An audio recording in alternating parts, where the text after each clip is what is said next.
Hello, everyone. Welcome to a meeting of the Boston Region Metropolitan Planning Organization. I'm David Moeller, representing Secretary Philip Ing here.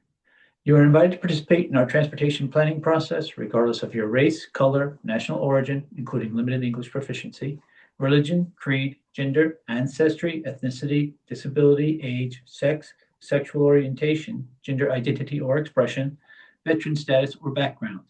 You can read the full notice of your rights and protections at www.boston_MPO.org/MPO_DISCRIMINATION. This meeting is accessible to people with disabilities. Zoom products are compliant with exceptions with the following standards: Web Content Accessibility Guidelines 2.2 Level AA standards and revised Section 508 standards.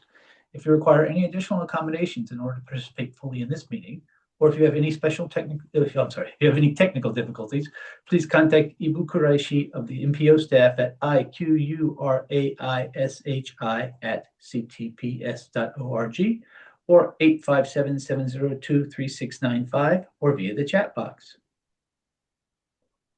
All participants will join the meeting with muted microphones. Please rename yourself to include your first name, last name, and affiliation. After roll call, board members may mute and unmute themselves. Always remain muted unless actively speaking. To participate in the discussion, please select the raise hand function. Find this by clicking either on the participants button at the bottom of the screen, and a window will pop up with the raise hand button at the bottom, or the reactions button in the toolbar. The chair will then call on participants. Please raise your hand via Zoom if you would like to use an AI note taker during this meeting. If you are on the phone, you can use *9 to raise your hand. Please call the roll. Mascot seat 1. This is David Moeller. Mascot seat 2. This is Tracy Linhart, Mascot. Mascot Highway Division. John Romano won't make it today, I don't think. MBTA. Good morning, Sandy Johnston, representing the MBTA. Good morning. Regional Transportation Authorities Metro West Transit Authority. Yes, this is Tyler Trossi, representing Administrator Jim Nee for the MWRTA. Present. Tyler. Massport. Good morning. This is Sarah Lee representing Massport. Good morning. MAPC. Good morning, Eric Boreassa with the Metropolitan Area Planning Council. Good morning. MBTA Advisory Board.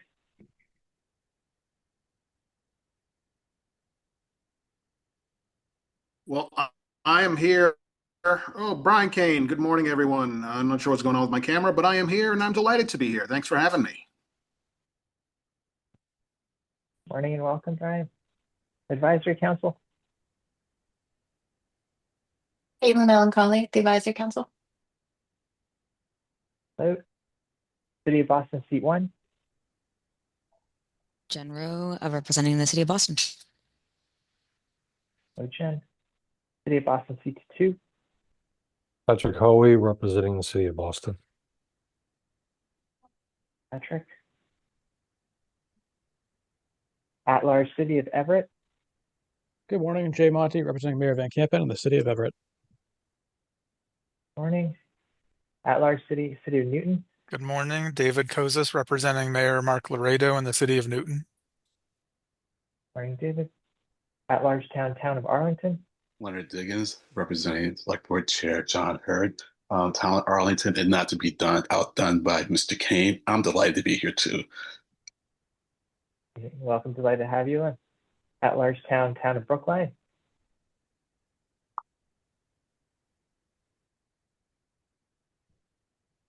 And we'll move on. Intercore Committee, City of Somerville. Hi, good morning. Tom Bent, the City of Somerville, representing Mayor Wilson and the Intercore.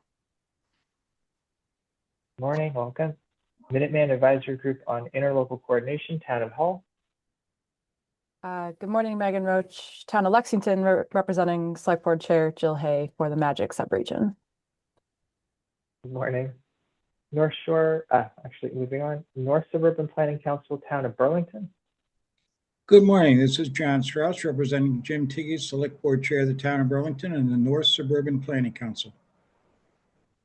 Good morning. South Shore Coalition Town of Hull.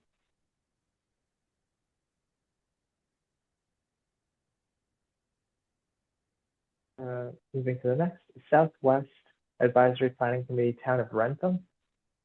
Rachel Benson, representing Chairman Gallo of the Rentham Select Board and the SWAP Subregion.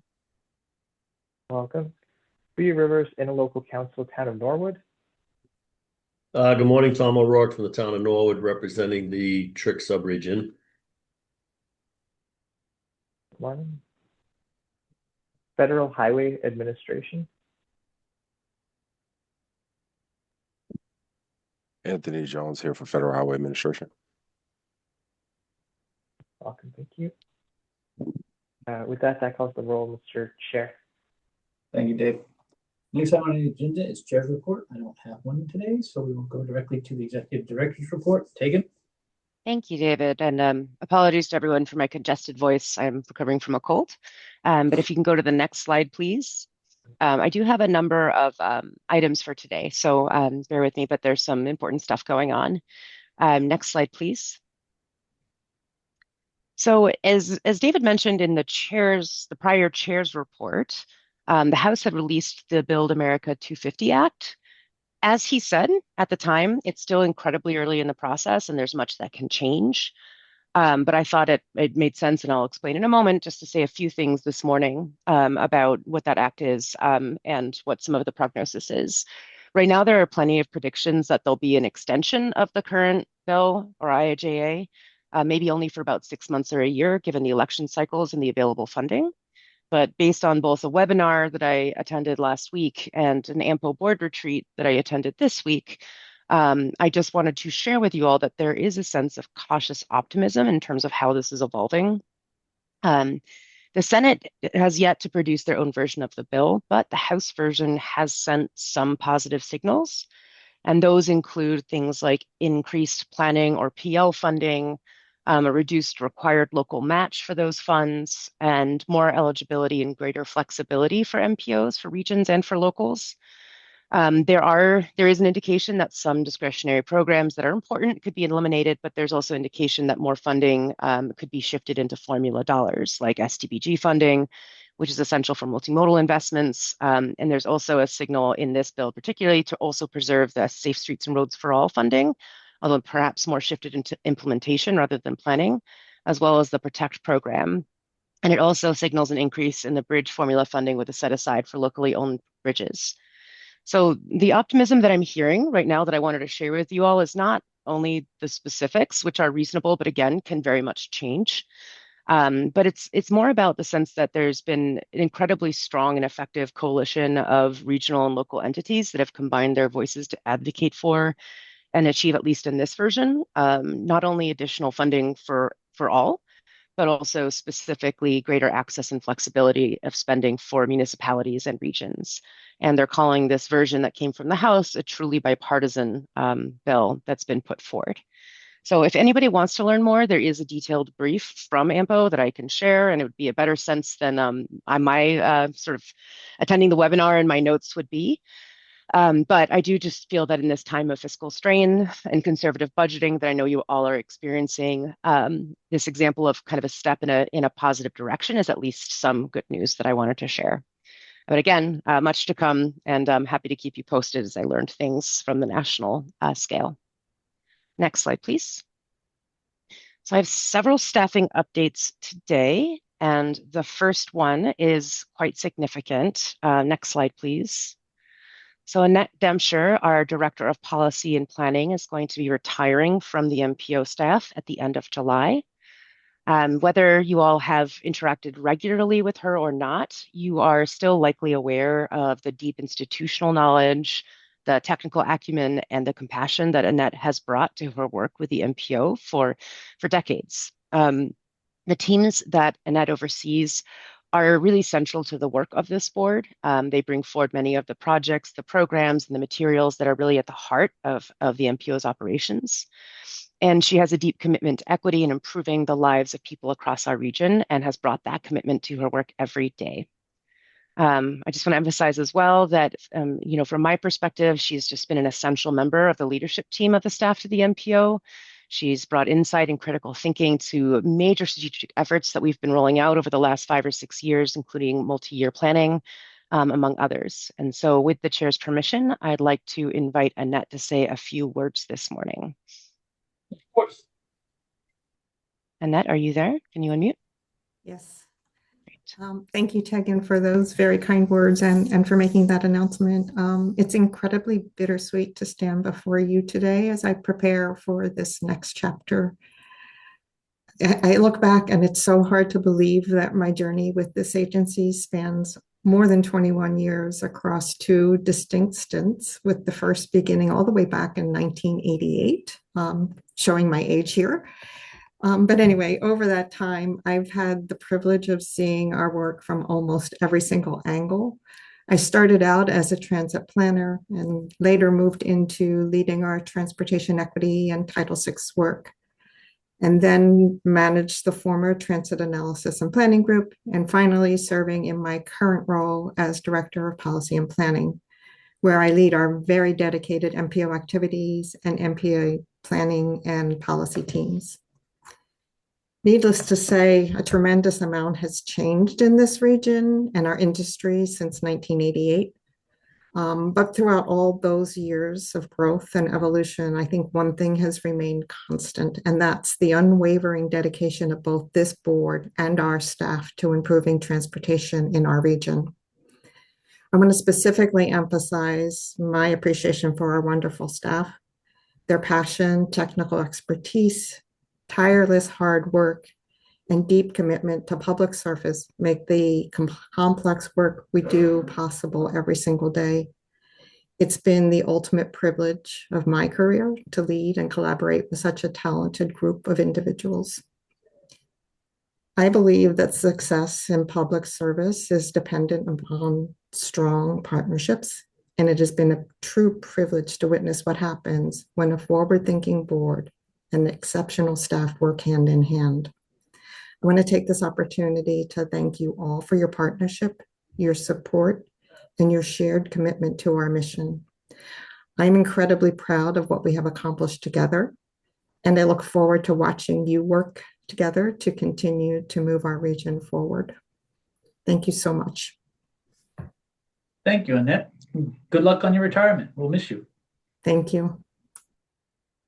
Thank you, Annette. And we'll, of course, be celebrating with Annette her next chapter. And also in the interim, I'll just share with the board that together with Annette and the rest of the agency's leadership team, we are currently engaged in a thoughtful transition planning process so that we can prepare for her departure at the end of July. So thank you, Annette, and please, folks, reach out and wish Annette well. All right, so the next slide, please. We have several other staffing updates. One is that we'll have a new colleague, Kaylee Spears, joining us excuse me, later in June as a data analyst on the project analysis and applications group. And then we also had 2 fellows who joined us in May. Kiko Yoshihira, who joined us, our planning and policy team, and Martin Gao, who joined the multimodal planning and design team. Kiko was awarded a fellowship from the EL Connector Summer Internship Program, support program from Boston University's College of Arts and Sciences. She's an undergraduate studying political science and environmental analysis and policy with a minor in environmental remote sensing and GIS. And then Martin was awarded a fellowship from the Community Service Fellowship Program at Harvard Graduate School of Design, where he's studying urban planning. So we are very glad to have them both on board for a temporary period. And then finally, we have posted the transportation planner position that supports our transportation improvement program. Please take a look at that and our other postings and share them with your networks. Next slide, please. In terms of engagement updates, I just wanted to remind you all that all municipal staff, not just board members, but all municipalities are invited to join us for our virtual region-wide transportation planning summer meeting, which is going to be on Tuesday, June 23rd from 2 to 3:30. This is an event that we recently piloted, and it brings together municipal planners and transportation stakeholders from, again, all of the 97 cities and towns to discuss transportation challenges and priorities, particularly where there's the intersection between housing, transportation, and safety. to identify how we can support municipalities with your transportation planning goals, and also to ensure that your priorities are reflected in the MPO's long-term and capital planning efforts. So we strongly encourage that at least one representative per municipality in the Boston region attends. So please help us spread the word. And in particularly, we ask board members who are sub-regional representatives on this board attend and participate and take notes during the sub-regional breakout room discussions during the event. So we will be hoping that all of you on this board representing the subregions can attend and be present for the sub-regional breakouts. This is building on, as I said, the event we piloted actually back in December, and it had a similar format. So if you attended it, it'll seem a bit familiar. So we'll share the RSVP link in the chat, hopefully, and please do RSVP as soon as possible. Next slide, please. All right, so we are almost done. I'll just give you a quick preview of today's agendas. Items first, excuse me, Brian Kane is going to present the proposed state fiscal year 2027 budget for the MPO, which was recommended by the Administration and Finance Committee at their May 28th meeting to bring to the board and ask for your approval today. We will also have an action item following a presentation about the public engagement plan. For that item, we'll ask you to release the PEP for a 45-day public review period. Just as a reminder, what the PEP is it's a guide for how we engage our stakeholders, our communities, members of the public, and helps ensure that our practices meet the federal public participation requirements.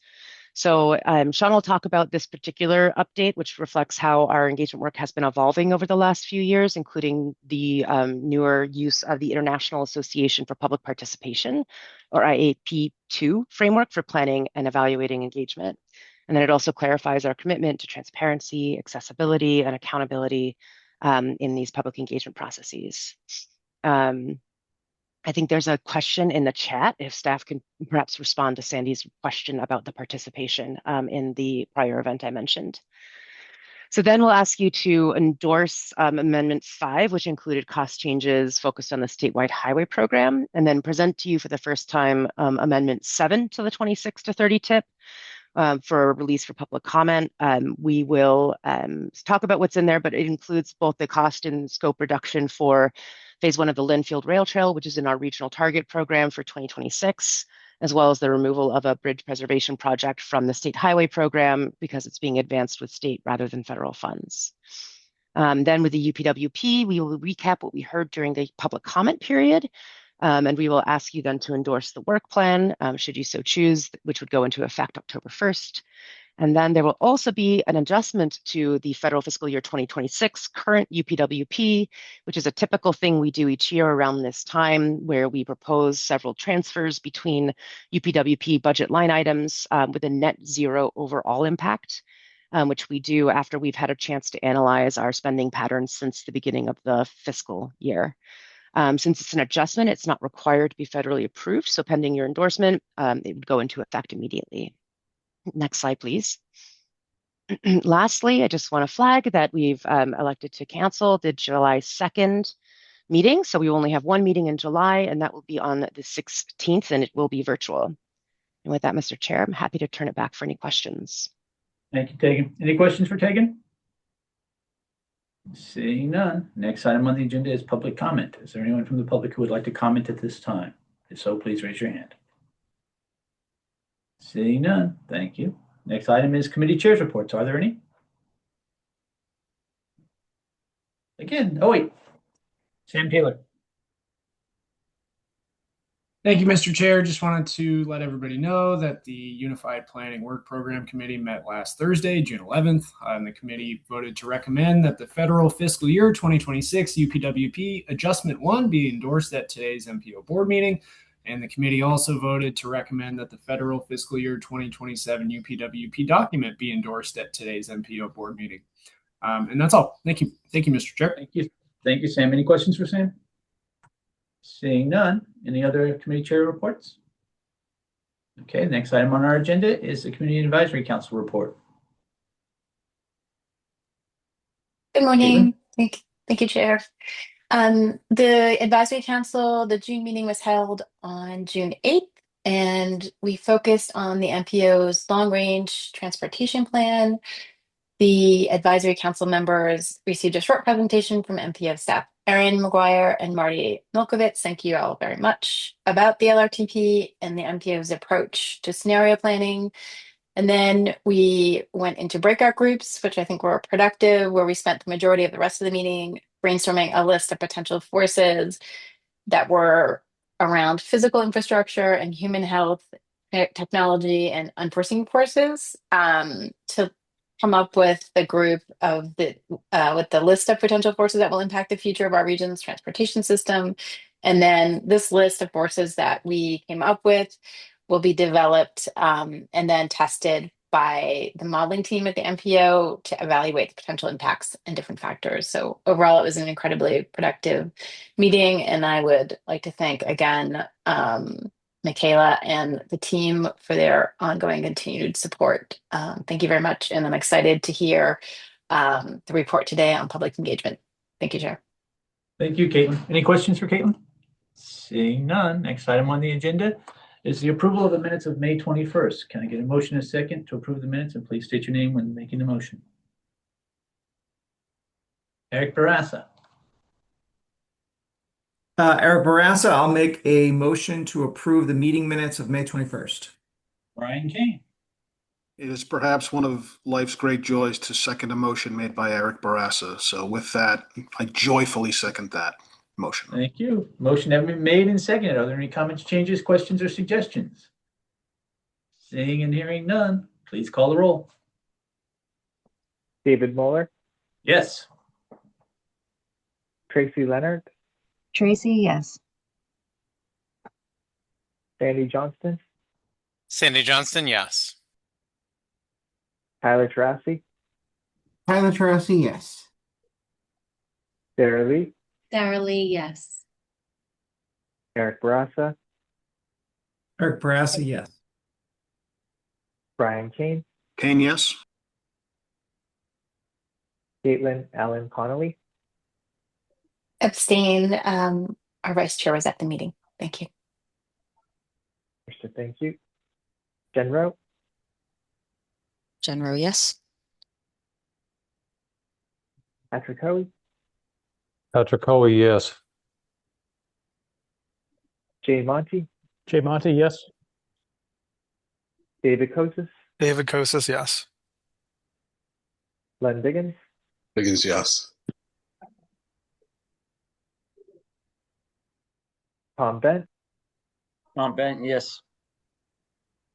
Megan Roach, Megan Roach, yes.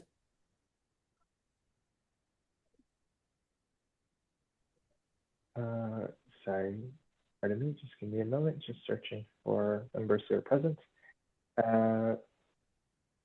John Strauss, John Strauss, yes. Rachel Benson, Rachel Benson, yes. Tom O'Rourke. Tom O'Rourke, yes. For this vote, is there anyone on the board that I have not acknowledged or called on? Mike Sandman, Brookline, yes. Thank you, Mike. Acknowledging. Is there anyone else? That motion carries, Mr. Chair. Thank you. Next item on the agenda is the proposed operating budget for state fiscal year 2027. I believe this is Brian Kane. Yes, sir. Thank you, David. And Annette, again, congratulations. You'll be very missed. But this is the proposed operating budget for the MPO staff for the fiscal year beginning July 1. The A&F committee met on 28 May to discuss it. We had an in-depth conversation with the staff, with Tegan, with Haral. The budget is proposed to be $9.23 million, which is a 12% increase over the state fiscal year 26 budget. And it includes major funding initiatives for new programs like the SS4A and the P4, which will be contributing additional revenues beyond the core planning funds that the organization receives. With that said, 3C funding continues to represent the vast majority of total revenue, 72%, or about $6.6 million. The organization has been very smart, strategic about applying for it and very good in receiving other grants. That's about 15% of the total. And remaining revenue comes from T and MassDOT contracts, which have been the case for many years. The budget will support 68 full-time positions, including 5 grant-funded positions, and will allow the staff to continue the great work it does to deliver the UPWP, those grant commitments, as well as priorities set by us here on the board. One of the hallmarks of the staff for the last several years has been community engagement and being experts, subject matter experts across the region in a matter of areas, and this budget will continue to support that. The big changes sort of from last year, there's not that many. I mean, I guess the big one is that the overhead rate is projected to be 122.61%. This is consistent with the last budget rate, overhead rate, and continues to demonstrate fiscal stability and financial management. As I mentioned, the A&F committee met on the 28th of May, and after discussion, we voted unanimously to recommend approval to the full MPO board. And this is a solid budget that will allow our great staff to continue their great work, and I hope everyone can support it. Thank you, Mr. Chairman. Thank you, Brian. Any questions for Brian? Seeing none, can I get a motion in a second to approve the 2027 proposed operating budget? Eric Barassa. Eric Barrasso with MAPC. I make a motion to approve the state fiscal year 2027 proposed operating budget. Lynn Diggins. I'm as delighted as Mr. Kane is the second one of Eric's motions. Thank you. Motion has been made and seconded. Please call the roll. David Muller, Yes. Tracy Leonard, Tracy, yes. Sandy Johnston, Sandy Johnston, yes. Tyler Tarasi, Tyler Tarasi, yes. Sarah Lee, Sarah Lee, yes. Eric Barassa, Eric Barrasso, yes. Brian Kane, Kane, yes. Caitlin Allen Connolly, Caitlin Allen Conley, yes. Jen Rowe, Jen Rowe, yes. Patrick Hoey, Patrick Hoey, yes. Jay Monty, Jay Monty, yes. David Kosis, David Kosis, yes. Len Diggins, Diggins, yes. Mike Sandman, Mike Sandman, yes. Tom Bett, Tom Benton, yes. Megan Roach, Megan Roach, yes. John Strauss, John Strauss, yes. Rachel Benson, Rachel Benson, yes. Tom O'Rourke. Tom O'Rourke, yes. Motion carries, Mr. Chair. Thank you. Next item on the agenda is the public engagement plan. Sean Rourke. Hi, everyone. Can you hear me? Yeah, we can hear you. Okay, great. Thank you for the thumbs up. Okay, my name is Sean Rourke. I am the manager of the communications and engagement team at the MPO, and I'm presenting the draft public engagement plan and requesting that the board vote to release it for a 45-day public review period. I last spoke with the board about the public engagement plan in March. So first, I'll recap some of the information I presented at that meeting about the plan and why we're updating it now. Next slide, please. So the public engagement plan guides the public engagement work across the agency and outlines the processes and strategies we use to reach stakeholders, including underserved populations. The plan is reviewed by the Federal Highway Administration and ensures that the MPO's practices comply with federal public involvement in civil rights regulations. Next slide, please. Part of those regulations lay out the requirements of a public engagement plan, including a list of interested parties that MPOs must involve in planning and decision-making processes. There's a long list of interested parties, and they include public agencies, public transit users, pedestrians and bicyclists, and people with disabilities. Next slide, please. The public engagement plan was last updated in 2021, and we are updating it now to align it with changes in our practices. The key components of the plan remain in place, and what we're doing with this update is making refinements. Some of those refinements include incorporating content covering virtual engagement and remote meetings, as most of our board and committee meetings are now held over Zoom. We've also captured new elements of the public engagement program, including the Community Advisory Council and the Community Planning Lab. The Advisory Council, which was founded about a year ago now, has become an important input to the MPO's work through regular connection with staff and their voting seat on the board. And then the Community Planning Lab is a civic education program that we started in 2024 that builds capacity among organizations to engage with the MPO.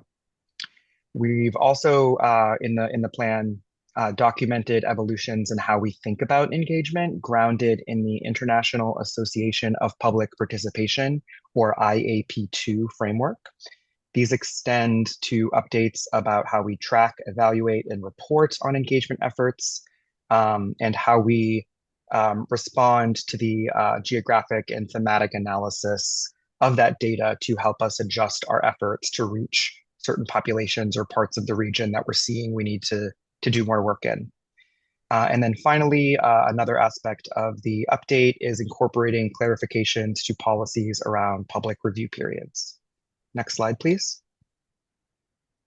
To go a bit more into the International Association of Public Participation framework, we're using the framework to inform our engagement practices, and at the heart of the framework is a spectrum of public participation that helps us think about and plan and evaluate activities and levels of involvement based on the goals of a project, the goals of engagement, the contexts around different planning efforts, and then the intended audiences that or the intended stakeholder groups that we're trying to reach in that planning work.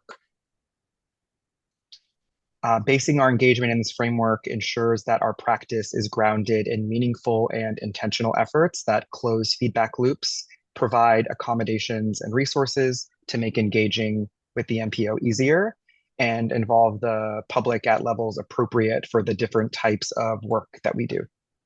Next slide, please. The updated plan also includes clarifications and refinements to the way that the MPO conducts public review periods. Public review periods are actually one of the most detailed areas of the federal statutes around engagement. And in updating the content, we're making it simpler for staff and the board to reference and apply these policies. So the draft plan now includes definitions for key terms for what constitutes an extreme circumstance, an emergency circumstance, and a significant alteration. So those first two terms are related to reasons why a public review period can be shortened or waived, and then significant alteration refers to a level of change to a plan that is made either during the public review period or after the public review period that would then trigger the need for additional public review based on if the content of the plan substantially changes. The section also reiterates the 15-day minimum for shortened public review periods that was laid out in a memo that was presented by staff last year. So really, we're just capturing elements that everyone's already aware of, but just have never been in the public engagement plan before. And then finally, there's a provision requiring that the board's rationale for voting to shorten or waive a public review period be documented in meeting minutes. Next slide, please. So this looks a little different then.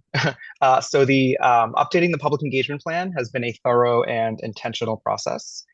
We've engaged the Community Advisory Council twice during the process and will do so once again when the plan is out for public review. The Advisory Council has been a really important sounding board throughout this process, and the members all engage with the MPO, and they all also do their own engagement work. And so they've been an invaluable source of ideas and sort of just making sure that the practices that we're outlining in the plan actually do make things simpler and easier and more streamlined and understandable for stakeholders to engage with the MPO.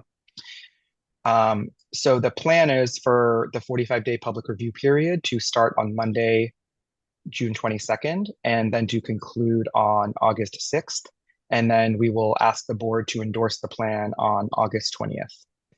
During the review period, we'll be updating the Community Advisory Council, actively seeking input during office hours and community events, and then asking some of our partners to also share materials about the public review period to cast as wide a net as possible and to solicit input from all corners of the region. Next slide, please. So I am asking the board to release the draft public review, or the draft public engagement plan for public comment and review for 45 days. I also encourage members of the board to share their feedback and their questions with staff, to attend office hours. And I also, welcome if you want to help us amplify the public review period notices that are going out next week. We'll be using our email list and social media channels, but all of you also have your own networks that are hyper local for some of you and regional for others. And so it would be really helpful if you could help us with that, so we can follow up with more information once those notices go out. Next slide, please. And with that, I am happy to answer any questions. Thank you, Sean. Any questions for Sean? Jan Rowe. Thank you, Mr. Chair. Thanks, Sean, for the presentation and overview. And I also really liked the executive summary because it helped kind of lay out sort of what are the key pieces that to pay attention to. My question is whether like overall, like this seems like great updates, and in some ways just like catching up to what you all are, or most ways just catching up to what you're all already doing. I was curious if there is a redlined version that we could kind of review to see how things specifically have changed. If there's, of course, if it's like very substantively changed, that would not be practical. I understand that as well. Yeah. There is not a redlined version because we sort of took it section by section, like rearranging and rewriting the core content and like the MPO's commitments to transparency and accessibility are all still there. There was just a rearranging of the content and a streamlining of the content. So what I could do is I could put together like some sort of table that sort of like shows like where those changes are. But I've also in the presentation, I've pulled out the things that are sort of most different. So basically everything else is like substantively the same, just streamlined, reworded. Yeah. Okay. That's helpful. Yeah. No, you don't need to create a new table or anything. Okay. Maybe I'll just take a review things again and reach out if I want to meet up. But yeah, thank you. And I just want to highlight too, like, I think some of the areas that staff like go like are really pushing the boundaries or like in a very good way in terms of engagement, or like I think just the reconstituting the Community Advisory Council in the way that it is. It's really cool to hear that that's actually been helpful in helping you all understand how to get the word out better as about things and engagements. The community planning lab, at some point I'll need to connect you all with the efforts Boston has been in doing something kind of similar. The pilot of that for us just wrapped up yesterday, so it's fresh on the mind. Addressing barriers to participation with compensating folks for their time, and then to the degree that you all like measure and evaluate what you do is just exemplary. So thank you for all that work. Yeah, it would be great to connect on that. Eric Barassa. Thank you, Mr. Chair. Sean, I know sometimes we've had some just like times when we were up against our policy with with the public comment period for some of the like certification documents. And I'm wondering, were there any changes made to that like part of the plan and policy? That part of the public engagement plan has been built out, and it is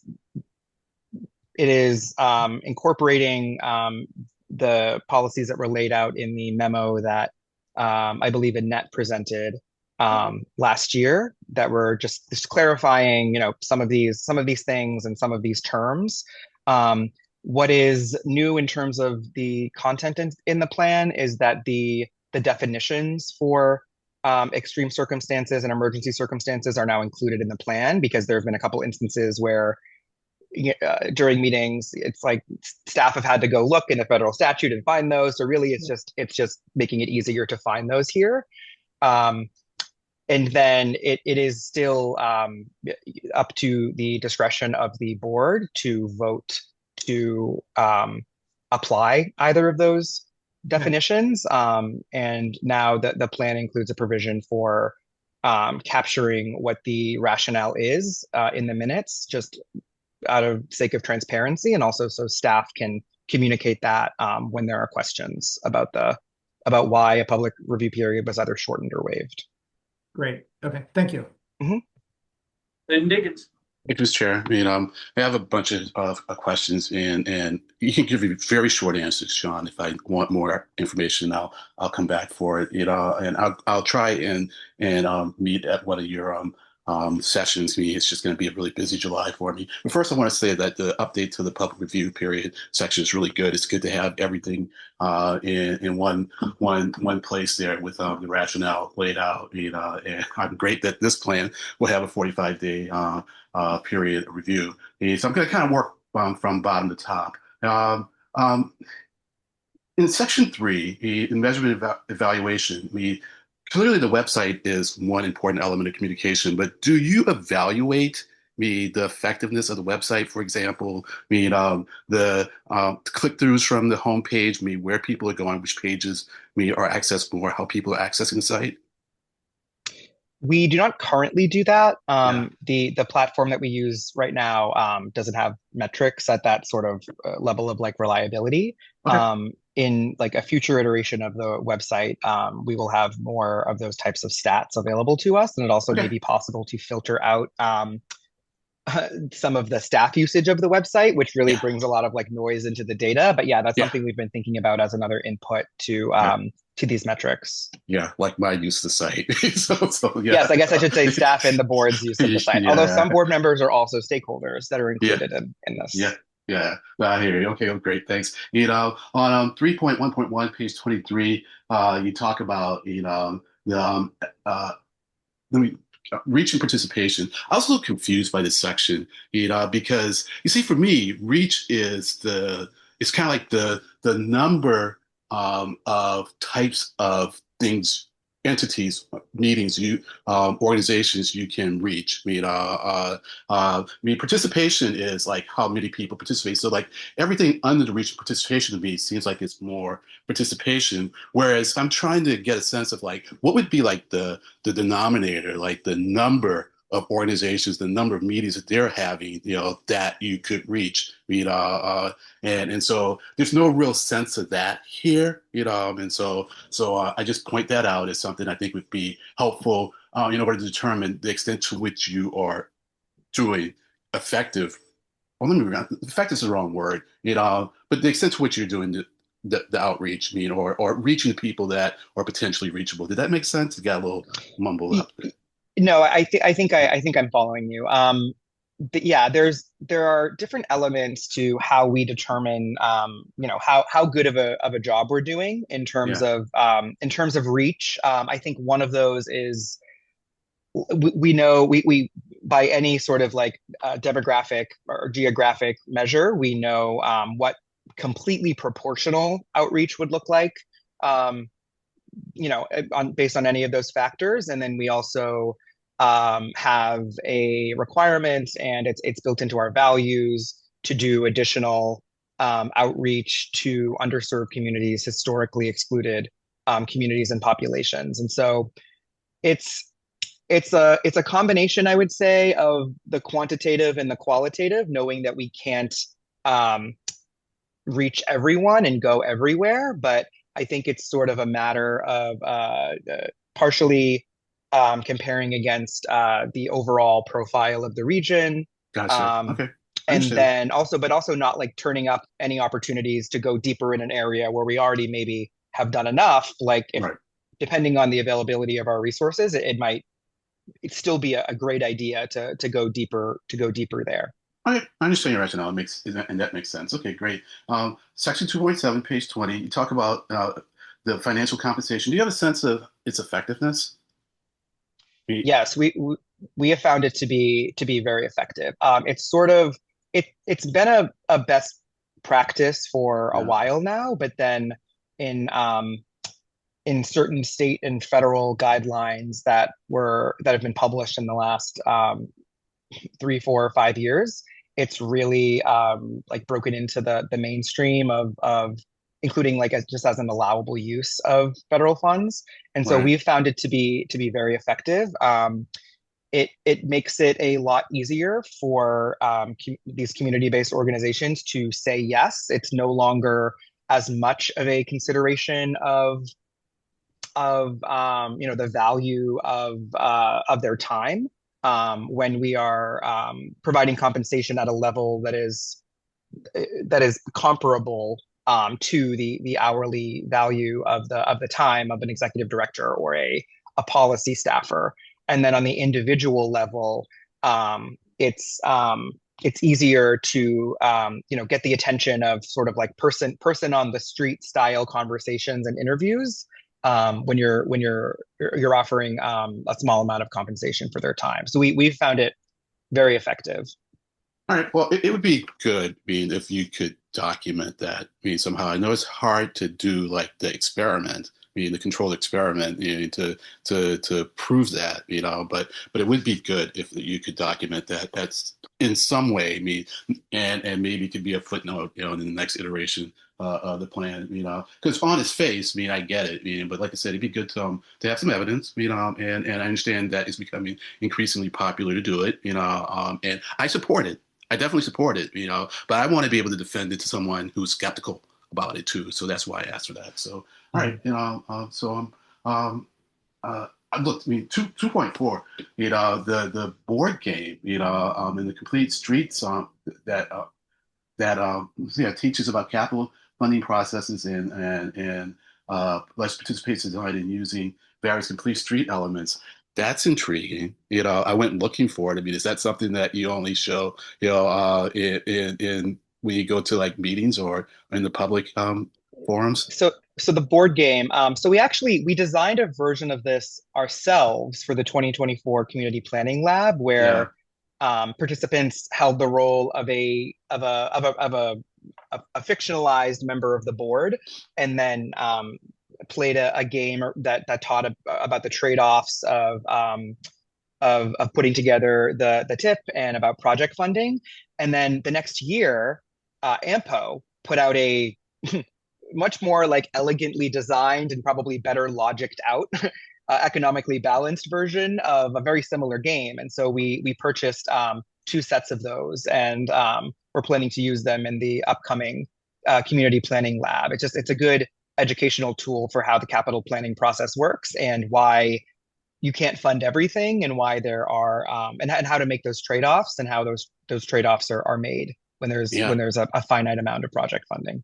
That's just great. I see it as adaptable in so many ways. So I'll be back. To see if I can get my hands on something like that. Because we could adapt. Use it in Arlington, any municipality. For any variety of things where people are dealing with financial constraints and trying to match their ideals. To reality. So I'm glad to see doing something like that. So on the community planning labs. So this is gonna, you've had two iterations of it. Do you have repeat attendees, or is it designed not to have repeat attendees? It's designed to be a new cohort every Yeah. time. And Yeah. we generally target organizations that are not ones that we frequently engage with anyway, because it's designed to build additional capacity in additional organizations. And so it generally isn't transportation focused organizations, but organizations that are interested in transportation or have a smaller transportation practice that we want to encourage them and provide them with information that allows them to engage with the MPO more easily. So in the first iteration, there were some affordable housing and environmental organizations that were sort of on the periphery of the organizations that we engage with. And then the next one we're planning is going to be focused on youth and youth organizations. Gotcha. All right. And I'm always, as much as possible, a both and kind of person. When I was on the advisory council, I don't know if you remember.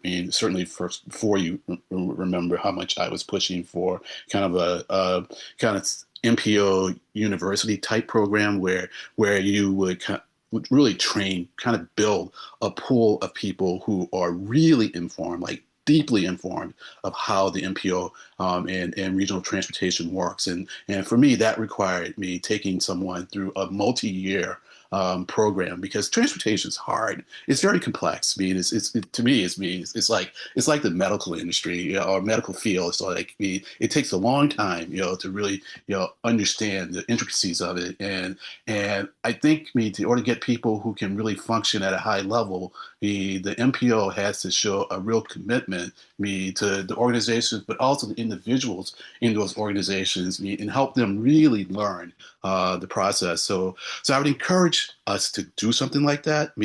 In addition, to the community planning lab. It has its purposes too. But as someone, it's like, I only know what I know, and it's still limited, by having been involved for a long time, and it's a long time over a long number of years, because my touch points are infrequently. This isn't a 40-hour a week gig for me. It's like I do it every 2 weeks, and you just have to stick with it. But it really helps if you have people who are going to be there, to support you. So that's just my push for this, once again, from a different position this time. So. And then the last thing, is a really, hopefully a frank, comment or response from you if you're ready for it. And it goes back to section 3.1.1, page 24, is the public input reaching decision makers. Staff assess whether engagement findings are being transmitted to the MPO board in a timely, usable format, and whether board decisions and planning documents reflect the input received.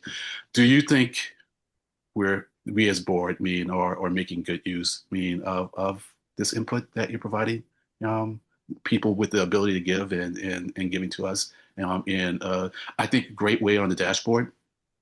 And if not, what could we do better? So I think that the dashboard and the updates that the board receives from staff about distilling the input that we're hearing is certainly a step forward in that. And then there's also the element of, in terms of our work planning and the progression of projects, we also channel this information to staff who lead those programs and lead those projects. And then through the Community Advisory Council, we give the staff exposure to that group to help inform the development and progression of that work as well. I think to your larger question of, is the board making use of this information?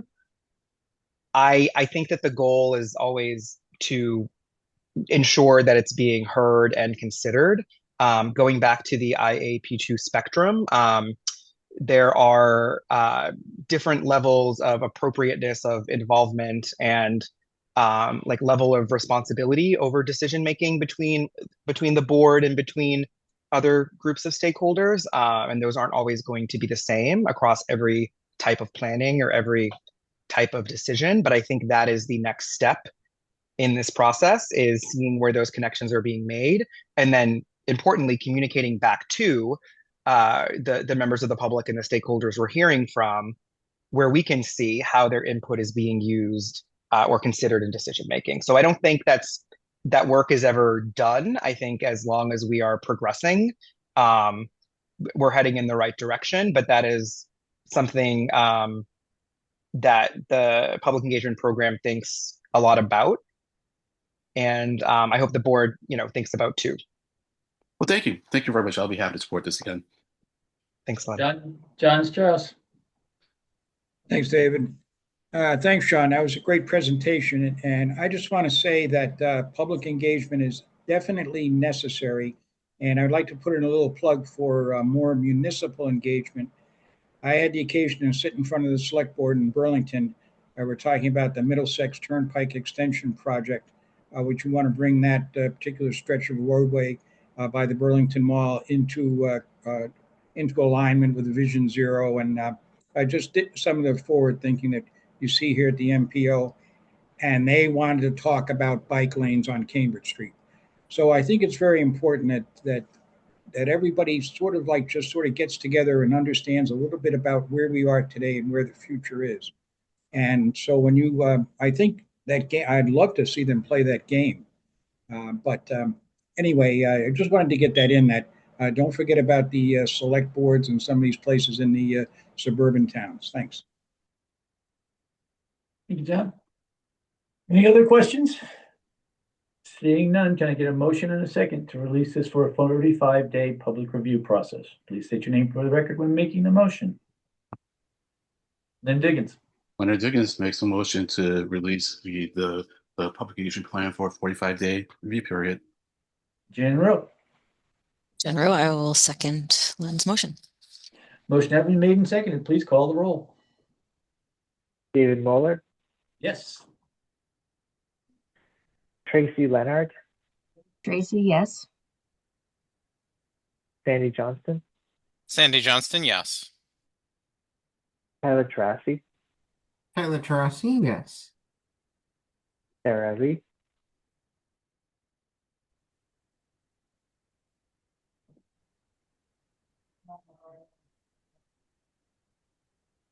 Sarah Lee. And we'll move to Brian Kane.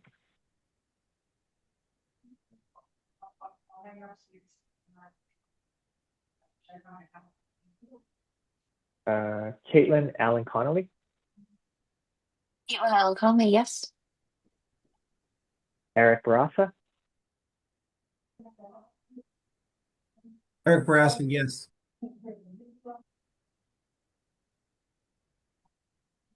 Jen Rowe, Jen Rowe, yes.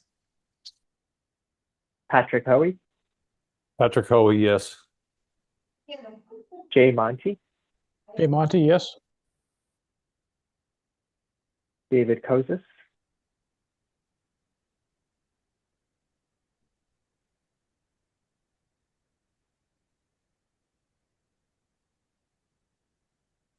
Len Diggins, Diggins, yes. Mike Sandman, Mike Sandman, yes. Tom Bent, Tom Bent, yes. Megan Roach, Megan Roach, yes. John Strauss, John Strauss, yes. Rachel Benson, Rachel Benson, yes. Tom O'Rourke, Tom O'Rourke, yes. Thank you. Just circling back, is there anyone else who would like to be acknowledged for the vote? Hi, this is Sarah Lee. I vote yes. Thank you.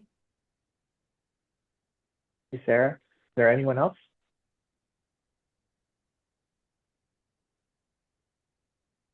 Motion carries, Mr. Chair. Thank you. Next item on the agenda is TIP Amendment number 5, Ethan LaPointe. Morning, everybody. My name is Ethan Lapointe. I'm a senior transportation planner on MPO staff.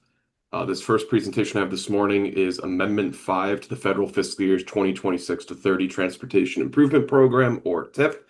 If we can go on to the next slide, we are bringing back this amendment to the board for, at the end of this presentation, a request to endorse it. As a refresher, Amendment 5 includes 4 projects. 3 of these are in the statewide highway program for 2026. 2 of these projects saw cost increases and 1 saw a cost decrease, all based on recent design submissions for the final design stage in each case. The 4th project was also the programming of a vulnerable road user crosswalk installation project in District 4 for locations in Salem and I believe Woburn. That was a project that was previously listed in the State Transportation Improvement Program and was added into the TIP as locations were identified. We can go on to the next slide. As a amendment, Amendment 5 had a 21-day public comment period, which began on May 22nd and concluded Friday, June 12th. During that period, staff did not receive any public comments that were related to any of the projects within this amendment. If we can go to the next slide, staff are requesting that the board votes to endorse Amendment 5. Thank you, Ethan. Any questions for Ethan? Seeing none, can I get a motion and a second to endorse this amendment as presented today? Please state your name for the record when making the motion. Eric Barassa. Eric Barassa, MAPC. I'll make a motion to endorse TIP Amendment 5. Is there a second? Jen Rowe. Rowe will second that motion. Thank you. Motion has been made and seconded. Please call the roll. David Muller, Yes. Tracy Leonard, Tracy Lenhart, yes. Sandy Johnston, Sandy Johnston, yes.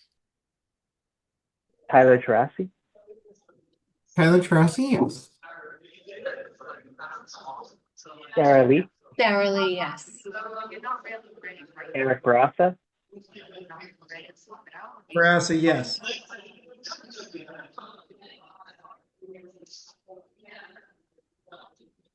Next is Caitlin Allen Connolly,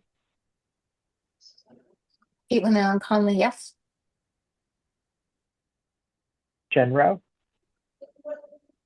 Jen Rowe, yes. Patrick Hoey, Patrick Hoey, yes.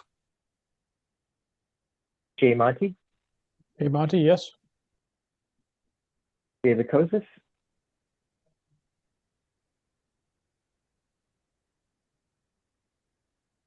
Len Diggins, Diggins, yes. Mike Sandman, Mike Sandman, yes. Tom Bent, Tom Benton, yes. Megan Roach, Megan Roach, yes. John Strauss, John Strauss, yes. Rachel Benson, Rachel Benson, yes. Tom O'Rourke, Tom O'Rourke, yes. Does anyone else wish to be acknowledged for the vote? Motion carries, Mr. Chair. Thank you. Next item on the agenda is TIP Amendment number 7, Ethan Lapointe. All right, thank you. This next presentation is for Amendment 7 to the 2026 to 30 TIP. At the end of this presentation, staff will be requesting that the board votes to release this amendment for a 21-day public comment period.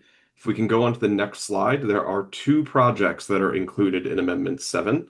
The first is a cost and scope decrease on a project that is listed in the 2026 Regional Target Program. And the second is the removal of a project from the 2026 statewide highway program, as that project is now using non-federal funding rather than federal funds. We can go on to the next slide to start with the Regional Target project. This project is the Linfield Rail Trail Phase 1 from Ford Avenue to Nichols Lane. This project is proposed for a scope reduction to pare back the limits back from that Nichols Lane terminus with an corresponding cost decrease of about $1.6 million, specifically due to the fact that Nichols Lane is a private way, which presents complications for the applications of federal aid to project delivery, based on the fact that the project, you cannot necessarily end a trail along a private way. That's at least my understanding of this. As of June 2026, so as of the time of this presentation, I will note that the project's scheduled advertisement date is also July 18th, and that there's the potential that future phases of our work alongside the Linfield Rail Trail may go back and incorporate some of the elements or limits that are removed from the project scope for now. Again, this is phase 1 of the overall trail section. If we can go on to the next slide, the second project included in this amendment is the Reading-Wilmington Bridge Preservation Project for Interstate 93 over MBTA, Boston and Maine, and I-95 Route 28. This project is proposed for removal from the TIP as it will now be using state fair share funding rather than Federal Highway Bridge Formula Program funds to advance. And given it is now using state funds, it does not need to be listed in the TIP. That being said, this project is still moving forward on the same schedule for delivery, so this change in the TIP amendment does not impact the project's schedule, scope, or other factors there. With that, if we can go on to the next slide, staff are requesting that the board votes to release Amendment 7 for a 21-day comment period, which would begin on next Monday on June 22nd and conclude Monday, July 13th at 5 p.m. I'm happy to take any questions here. Thank you, Ethan. Any questions for Ethan? Eric Barassa.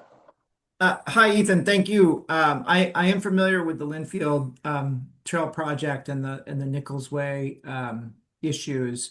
What is the terminus now? I may actually need to defer to folks at Highway Division for the exact cross street on that terminus. If I can just find out at a later date, that's totally fine. Just for our own. Yeah, so we're proposing the terminus to be at Pillings, I believe it's what it's called. I could be throwing that off completely, but it's something like that. Just going from memory. We'll get it to you, Eric. I'm sure Tracy's memory is correct, but Derek Schuster will send you the stuff. I appreciate that. Thank you very much. Yep. Any other questions? Seeing none, can I get a motion and a second to release this for a 21-day public comment period? And please state your name for the record when making the motion. Eric Barassa, your hand's still up, so you can go. Eric Barassa, MAPC. I'll make a motion to release this TIP amendment for a 21-day public comment period. Thank you. Megan Roach. Megan Roach, I will second that motion. Thank you. Thank you. Motion has been made and seconded. Please call the roll. David Muller, Yes. Tracy Lenhart, Tracy, yes.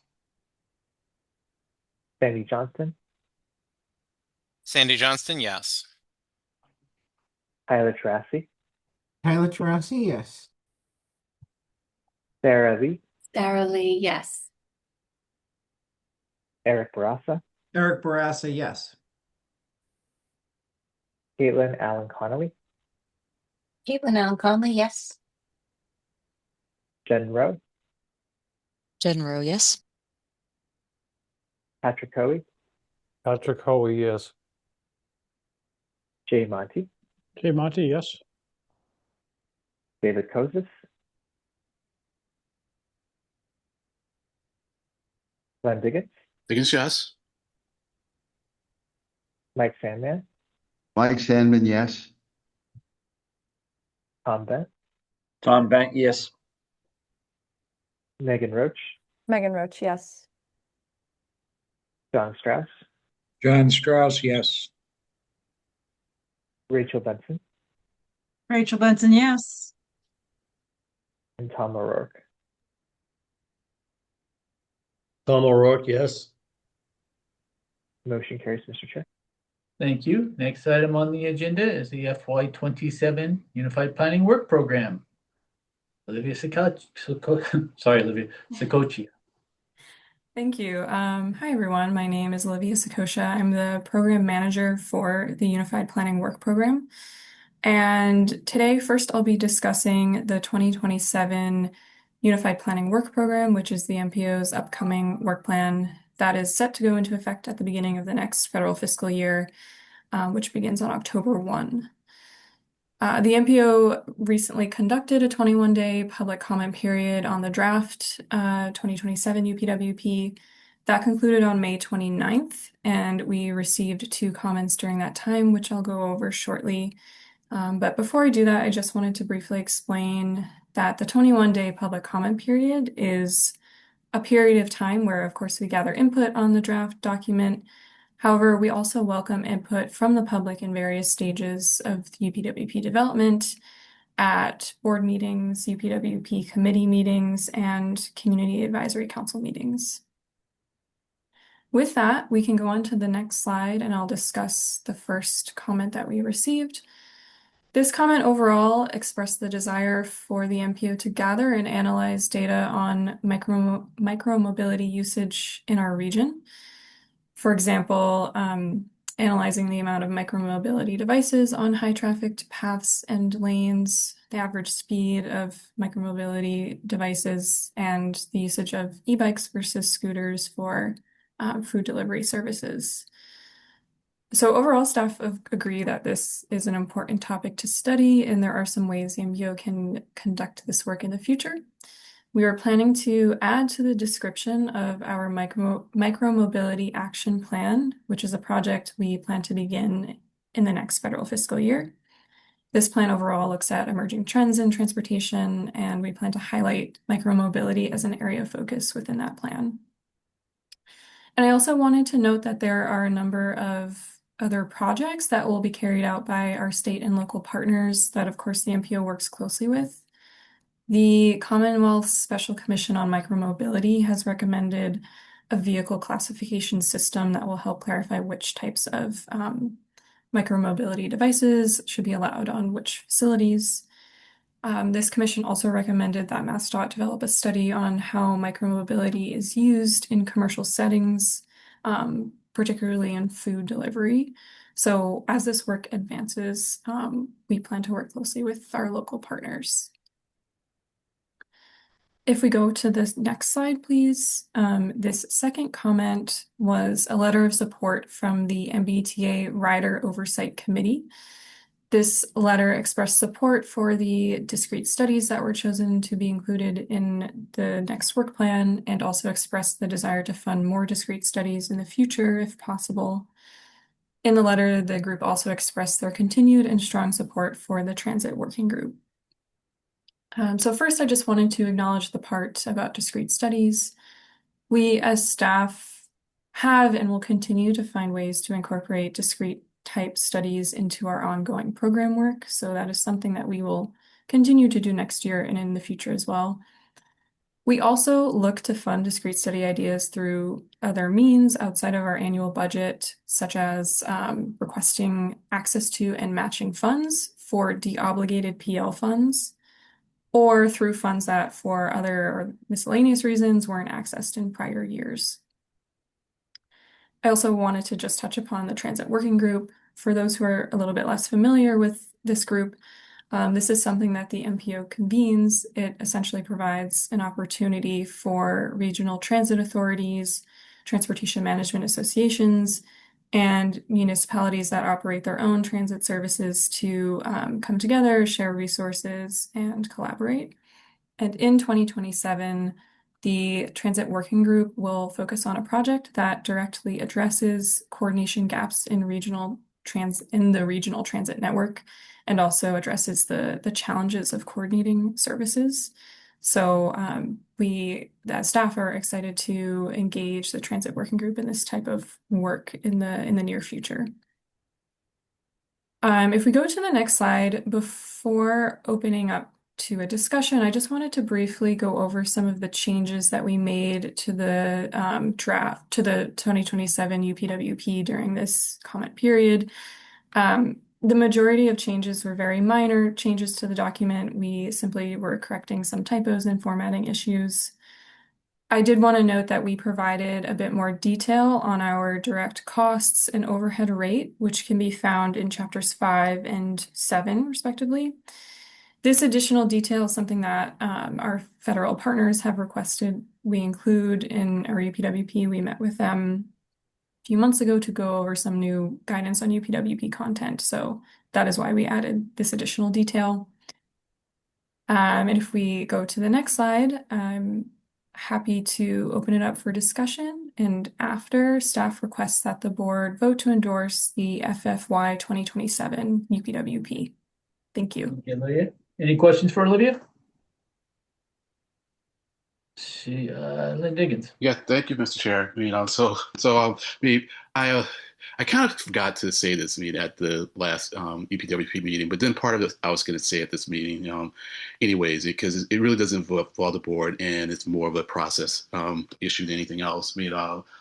First off, Olivia and Sam have just done a great job, leading, the UPWP committee this year. So I appreciate all of their diligent work. The process part actually involves the involvement of the public in the discrete studies phase. Since the pandemic, when there's been staffing issues, for all the staff, the process has been modified, so that I feel that there's been less public involvement, especially when it comes to recommending or suggesting studies. And at first I was thinking that maybe, and first I think it was even posed as, well, we're just dealing with the staffing abilities that we have, but more and more I'm kind of seeing the language is changing, so that it's words like streamlined are being used, which makes me think there's just going to be perhaps less public involvement in suggesting making recommendations for studies, or suggesting studies. And I know this year, one of the decisions was like, well, we have a lot of suggestions already, and that's good, that's great, but at some point, I think we should go back to the public well for information. And I know we have lots of avenues for input with the new CAC, other ways of doing outreach, but there's nothing like reaching out to the entire public, because the staff will tell you that I was always hungry to see the entire universe, of ideas, because there's just nothing like seeing, all the ideas, even if they're wild, that comes from the public, to give you perhaps some information, ideas, some for your own ideas. That's why I push that on so much. But the other thing I want to suggest too is that we also come back and survey the board, because we used to do that when we had like discrete studies. The university discrete studies that were under consideration. Let me rephrase that. Say the limited set of studies that we were going to consider for the UPWP, we put out a survey to the board to see what the board how they ranked it, and I think that's just really valuable information, because you can ask people what are your values, and they'll tell you. But if you give them a choice, of things that you can select and say, well, what do you want, and how do you rank it? That's a whole different way of getting at what their values are. And I think that's very useful information. And I know it can be time consuming to do it. And I know that perhaps only half the members will respond, but I still think it's useful. And to the extent that we have the bandwidth to do it, I'll encourage us to do it. And I'm saying it now because I may not be part of us, because thankfully Arlington is looking for a senior transportation planner, and usually that person takes this gig, and I've made it really clear that I'll be happy to step aside, but I figure this might be my last chance to say it, so I'll say it now. That's it. Thank you. Thank you, Lynn. Olivia Tagan has her hand up. I think she's going to address Lynn's comments. Tagan? Yeah, I'd be happy to just sort of respond. I think, in general, Len, I know you don't always need direct action in response to your comments, so I'm not suggesting that, but just to generally respond and saying, I totally hear you about how people get very interested and engaged when asking them to come up with specific ideas and rank them. Part of the challenge that we found was that, one, we were asking the public folks to do the work every year to come up with proposals and ideas, when a lot of them were just carrying over from year to year. And so we found that the universe that we had was really relevant over multiple years, and there were probably very few kind of original ideas. And then because folks were investing time responding to those specific surveys every year, and because the discrete study budget is what it is, it didn't always feel like for folks that that the outcomes were really responsive to the level of engagement and the specificity of the engagement. Even though we'd be building in some of those ideas into our programmatic work, even though there are lots of ways in which we are incorporating that feedback from folks and their interests, it doesn't always register well when people say, I had this really specific idea and now it's not happening. So I think we've really tried to strike that balance of really expanding our engagement and bringing in study ideas across all of the different engagement that we do. I think you kind of acknowledged that as you said that. But I hear you. I hear that there's been some people respond very positively. I just want to manage expectations, and we can kind of consider whether it makes sense to evolve back into some kind of survey that way in the future. But I think for the past few years, where we're at has been pretty healthy. But I hear you, and we'll continue to think about it. Thank you, Tegan. Any other comments?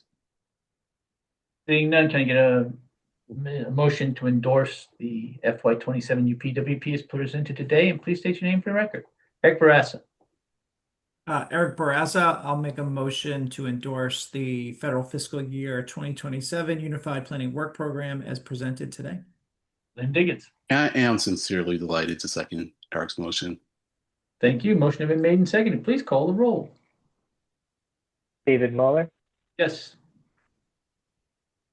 Tracy Leonard, Tracy, yes. Sandy Johnston, Sandy Johnston, yes. Tyler Terrassi, Tyler Terrassi, yes. Sarah Lee, Sarah Lee, yes. Eric Barassa, Eric Barassa, yes. Caitlin Allen Connolly, Caitlin Allen Conley, yes. Jen Rowe, Jen Rowe, yes. Patrick Hoey, Patrick Hoey, yes. Jay Monty, Jay Monty, yes.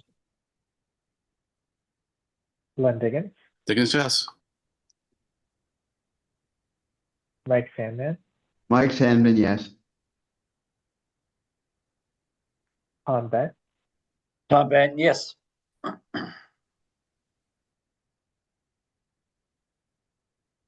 Megan Roach, Megan Roach, yes. David Kosis,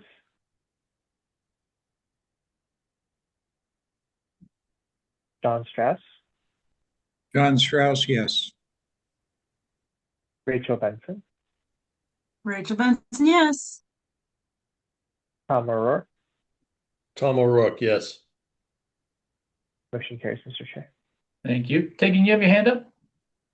Yeah, I'm sorry. We just noticed something as we were listening to our talking points here. I think there is just a slip up in the name of the plan as Olivia was talking about it. She was talking about, I think what it was called was the Micromobility Action Plan in response to the micromobility related questions. I just wanted to clarify for folks that it's actually a mobility action plan, but our other talking points are still totally accurate. It's just a different name. And so I would just suggest if anybody has more questions about that, feel free to reach out to Rebecca Morgan. She can connect you with the appropriate staff on that front. So sorry for the slip up. It's easy to flip the words. Yeah, no worries. Thanks for the clarification. Next item on the agenda is the Unified Planning Work Program 2026, adjustment number 1. Olivia?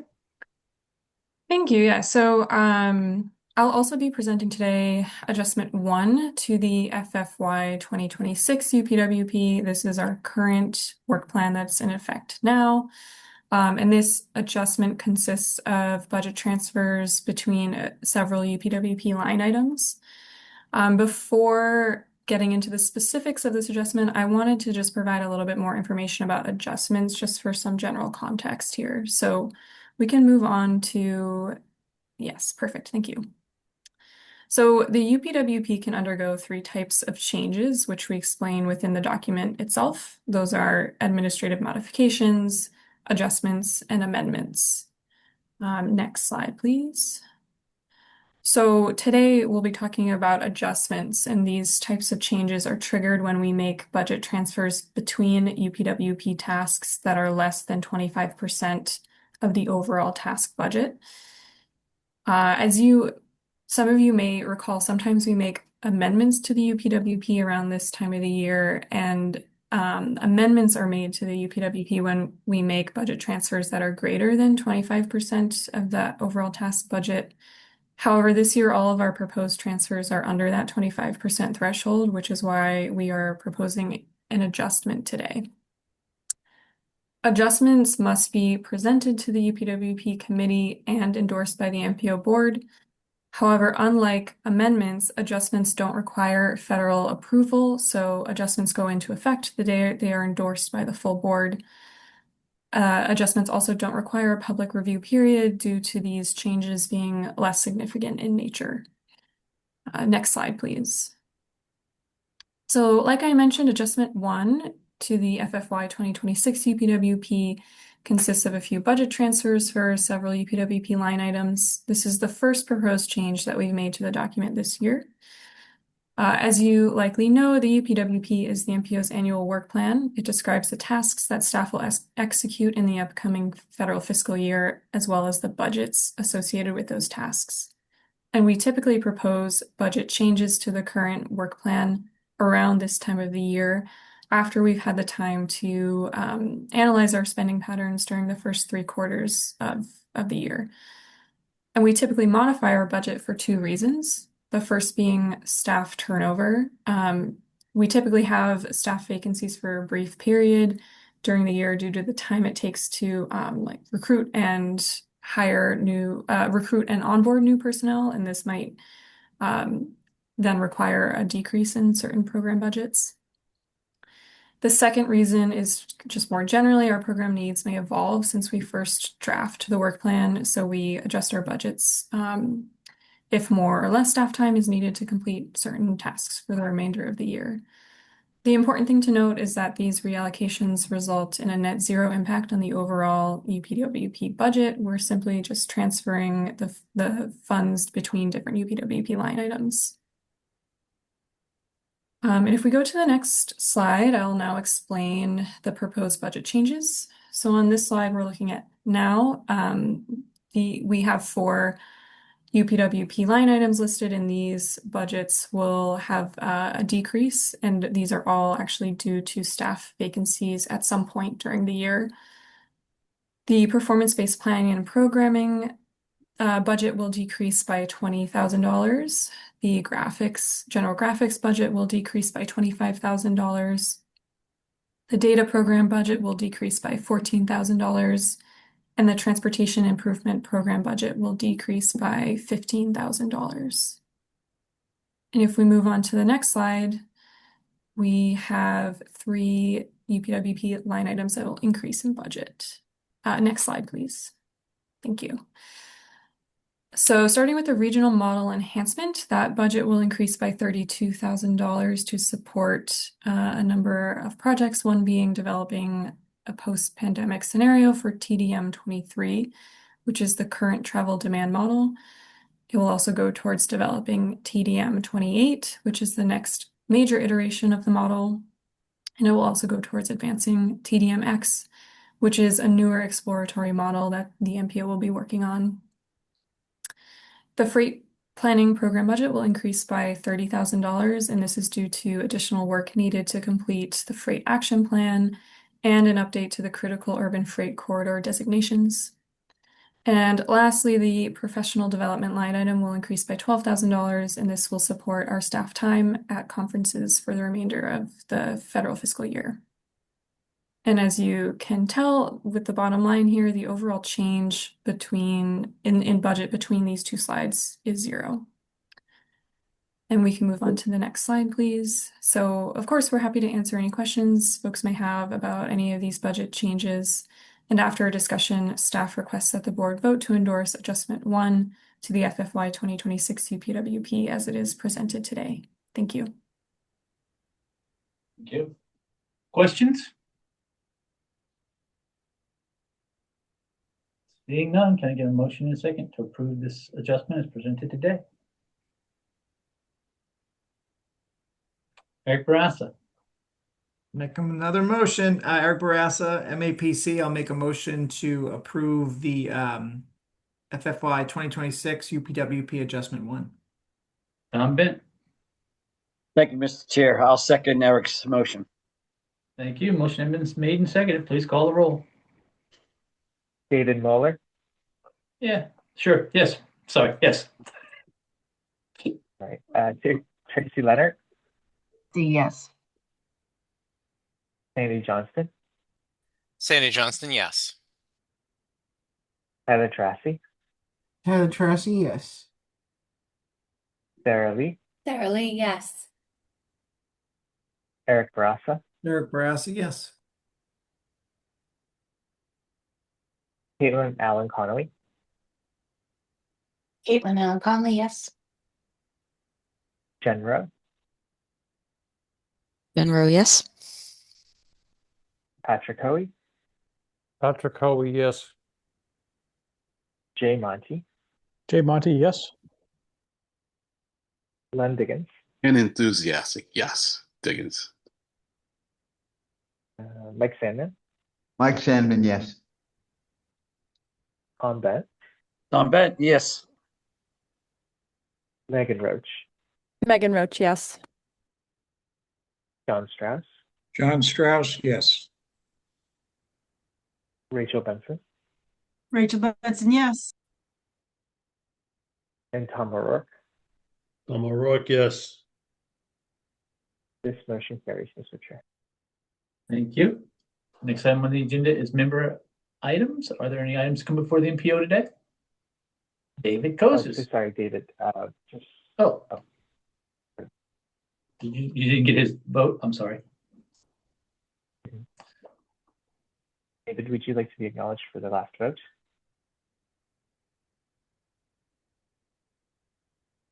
The audio is not working, but I will chat and acknowledge and keep it for the record. Thank you, David Muller. Thank you.